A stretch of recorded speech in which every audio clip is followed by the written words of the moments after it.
So what about depression as it relates to IFS? How do you help people through that with depression?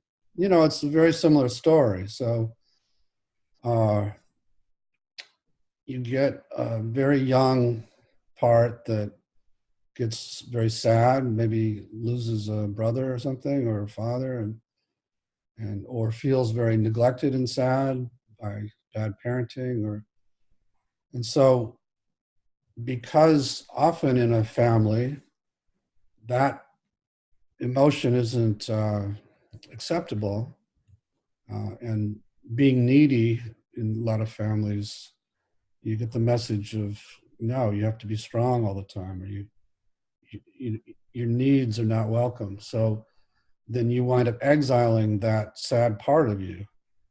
And it's similar to the anxiety part. It becomes this really, really raw, hurting inner child. But you try your best to keep away from it, not and cut it off.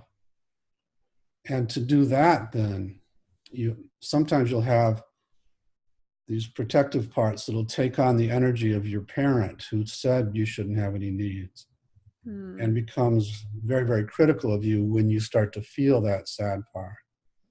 You following this? Yeah. And then you'll often also have another part that tries to make you not feel much of anything, and can try also to make you not care about anything. So you don't do anything that might trigger the original sad part. So it's often a three-part phenomena like that. You've got the exile who's got the raw sadness. Then you've got the what I call a manager part who's trying to manage it by not doing anything, not taking any risks, not caring about anybody, not caring about anything, and tries to keep you in your house all day or whatever it tries to do, but makes you feel very flat and depressed in that sense.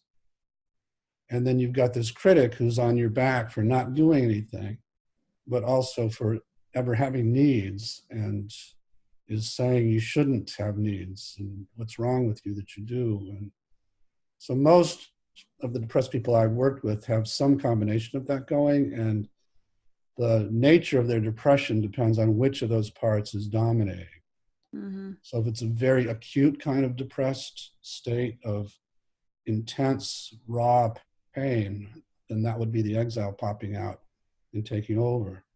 If it's the very flat kind of depression, then that would be that manager.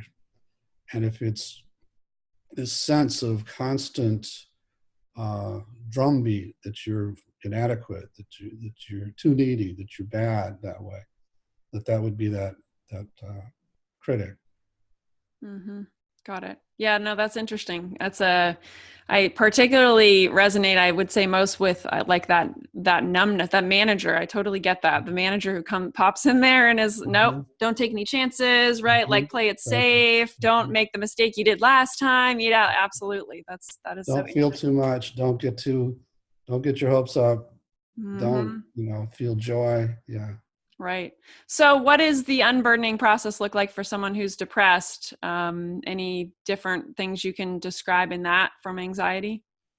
It's not a whole lot different. Again, whenever we work with somebody, we'll work with the protectors first. So we would wind up going to the critic first, and then probably to the numbing part you described.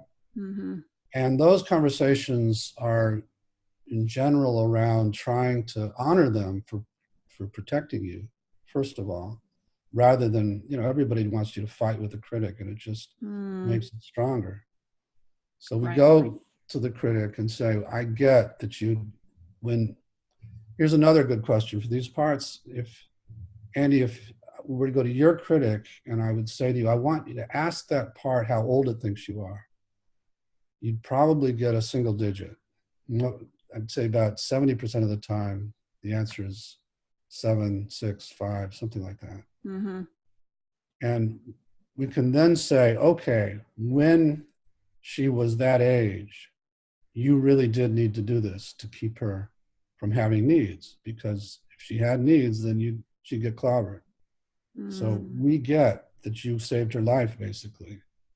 And you had to take on the parent's energy, and you had to run her down that way. But she's not that young anymore, and Right. she's not living with them anymore. And these parts don't know that. They're often quite shocked to find that that's the case. Mm-hmm. And that's a big relief, just that much. And so, would you now give us permission to go to the part that you've been trying to lock away, who now is in a marriage where needs are okay, if that's true? Mm-hmm. And so we negotiate all that with those protectors. And then we don't go to the exiles without permission. But when we get permission, we would go to that raw, hurting little girl, in your case, and then do a similar process with the anxious part of getting to know it, having it show you what happened exactly and let you feel what happened when it got hurt in the past.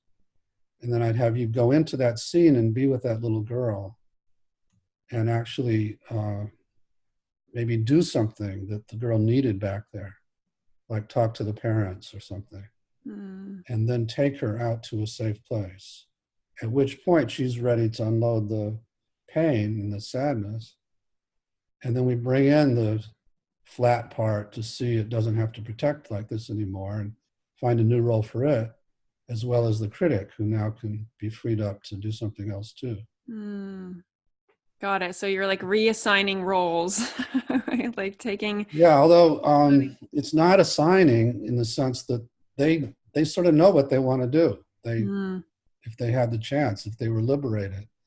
So I'll just say, okay, now you don't have to protect her. What would you like to do? And they usually come up with an answer, although with some of them, they just want a break. They just want to go lay on the beach for a while and have a drink with an umbrella in it.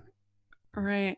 Oh, I love that. I love it. I really love your work because it kind of makes it, to me, like fun to just explore all the different parts. And obviously, right, the whole idea that at least I'm gathering is there's no shame in any part. Every part is part of who we are. We all have these beautiful, right, dynamic parts that make us who we are. And I just love that.